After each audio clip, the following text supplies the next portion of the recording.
Eleza what is double allocation and how is it solved and how do I know if shamba yangu nimebuy iko double allocated solution.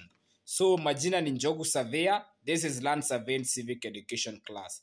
Sasa mfuasi anauliza double allocation ni nini? Double allocation inamaanisha unaweza jikuta kwa ground mko na shamba moja lakini iko na title deeds mbili. So inamaanisha wakati subdivision ilifanywa kutoka 10 acres ikatoa eka moja, kuna shamba moja ilipewa namba mbili. Ilipewa na namba mbili ambazo ni the same. So sasa double allocation, makosa moja inaweza kuwa ni makosa ya the land registry kwa sababu walifanya kitu inaitwa overlapping. So sasa hii overlapping inamaanisha ndio maana shamba moja ilipewa namba mbili. Lakini in such a circumstance huwa inasolviwa hivi, kuna kitu inaitangwa land adjudication na titling department. Ile shamba wanaonanga initially ilitoka wapi, what are the documentation. So kama nyinyi ni wawili na mko na title deed mbili na mna claim shamba mahali pamoja, that's the instance moja ya double allocation. What it happen, kila mtu ataambiwa produce documentation zake. Na sasa ile video up to watch pale, proper documentation is very important. Utaambiwa leta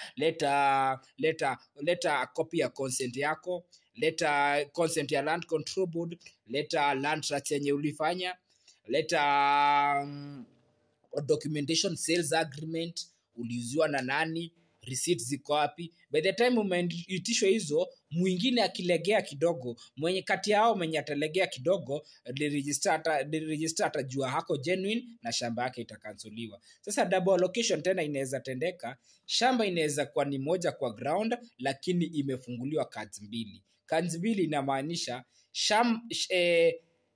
card mbili.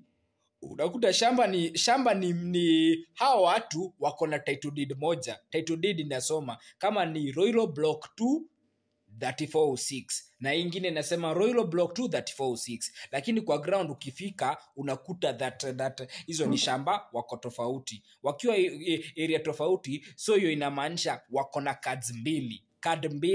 Card mbili zinafanana. Sasa in such a case, wakati mtu anafanya land search, unakutanga register mesign duplicated.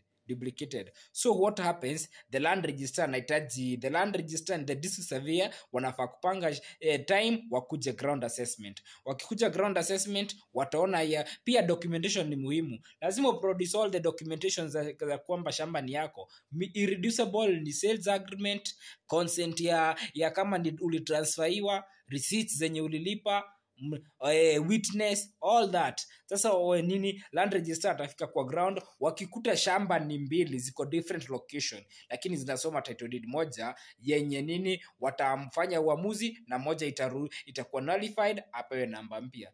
Jina ni Njogu. Kama una issue swali yoyote kuhusu double allocation, my number is in the bio. I charge a consultation fee via phone call.